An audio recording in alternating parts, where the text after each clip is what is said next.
Says, I have a site, and in the beginning I was posting on general health and fitness niche, but now I wanted to focus in the keto diet and calories. Should I start another site or just keep publishing on the old site? What do you think about that, Nick? Keep it on that site. Remember Normally you the hear about the other topics. way. Normally this question's in reverse. Yeah. It Normally is usually they're in reverse, started huh? big and they want to go smaller.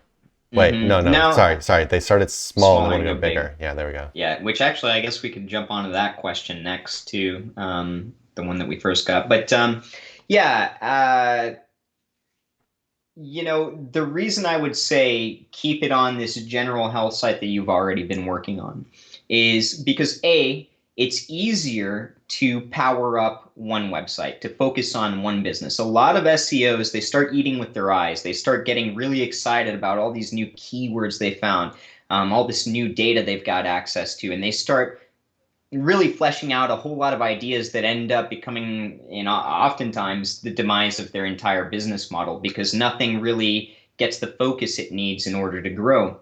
When we talk about how we build topical clusters, which is a question we just kind of did, but y'all I guess didn't hear. Health is the umbrella.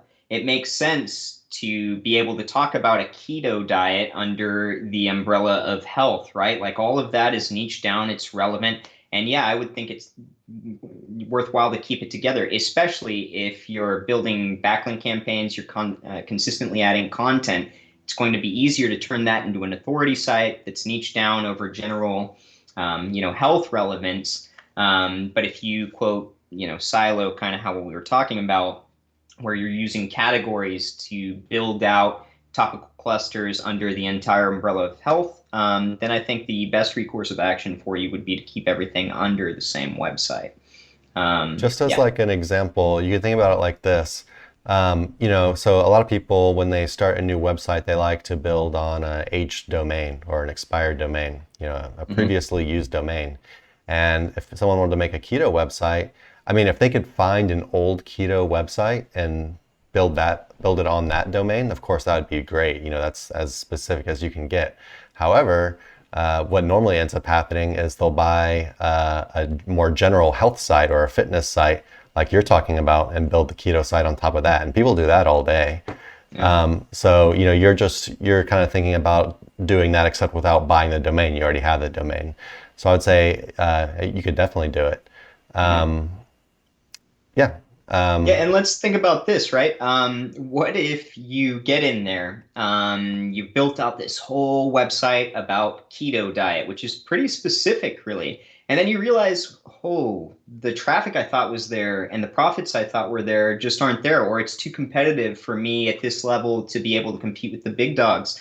Well, then you are going to have a harder time breaking out into maybe other health-related keywords that would be more accessible, help you build out topical relation to something like health. And then eventually you could come back to the topic of keto when you're, more competitive, more authoritative with your website, et cetera.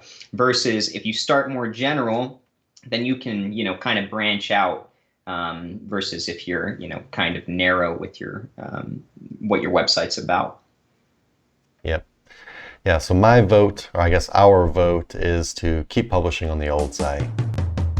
Hey everyone, thanks for watching. Be sure to check the links below for more info on this topic, as well as other cool stuff like SEO case studies, our Facebook community, and our link building services. And like always, please like, comment, and subscribe if you enjoyed the video.